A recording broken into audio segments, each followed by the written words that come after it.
The first images of Toyota's new sports car hit the internets. SEMA takes hold of Vegas while inmates in the state contribute to the auto industry, and we're not talking about license plates. And what happened at the Nurburgring this weekend? All that stuff plus commenter of the week. What's up, everybody? I'm Derek D. This is Fastlane Daily and it's Halloween. As you can tell, I'm dressed up as a host of a car show.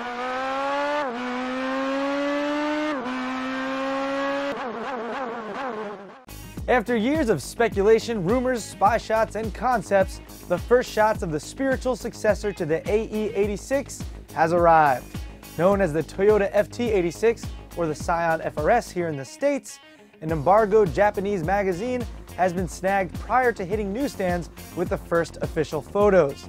Courtesy of FT86club.com, these shots show what the new rear-wheel drive sports car will actually look like, and they come prior to the car's official debut.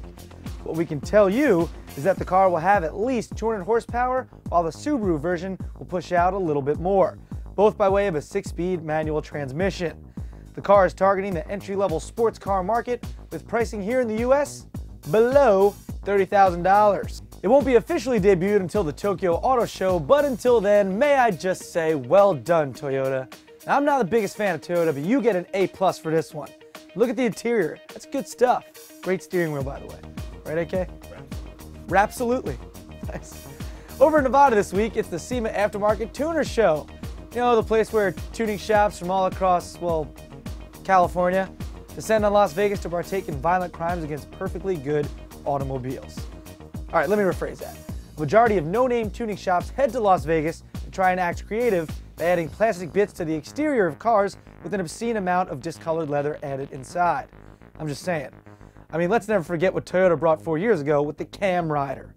Gross. But hey, there is some awesome talent that arrives, including Art Morrison. But that's besides the point. In fact, this story has nothing to do with SEMA. It has to do with Nevada's Southern Desert Correctional Center. According to the Wall Street Journal, medium security inmates at the facility are given the option to restore classic cars as part of their rehabilitation. Currently, 32 cars are being brought back to life, including vintage Mustangs, Corvettes, and Thunderbirds. Even two 1969 GTOs are being repaired.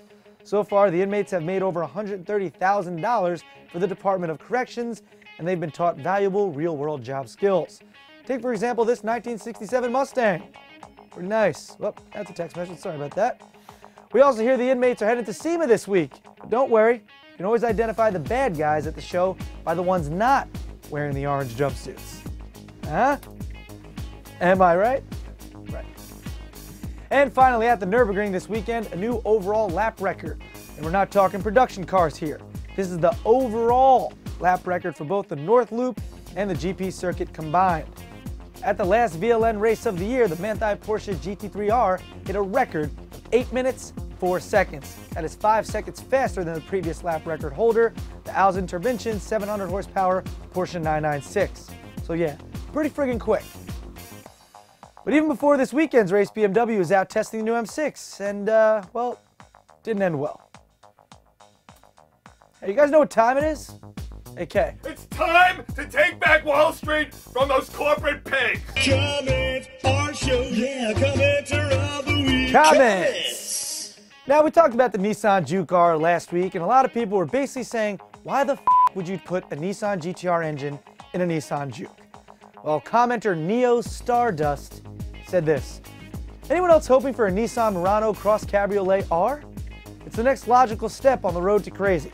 Let's face it, that road's probably the most fun. Well, Neo Stardust, these YouTube names are just getting out of control, by the way. But that comment got me thinking, why not put a GTR engine in a Juke, or even that slipper-looking Nissan Murano Cross Cabriolet? Everyone always talks about how car companies never do anything crazy or out of the box, blah, blah, blah. Well, Nissan, kudos to you for doing something that gets the what the f is that reaction out of people. Hell, I think Chevy should answer back and put the ZR1 engine in a Chevy Aveo. I mean, why the hell not? And you're right, Neo Stardust.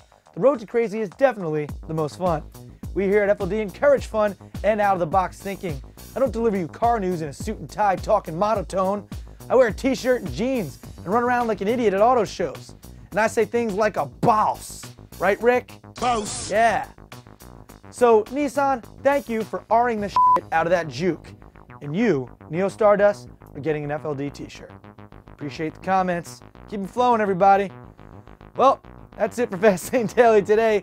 I'm Derek D, and you kids be careful out there in the U.S. walking around tonight getting candy. Don't take candy from strangers, unless you say children.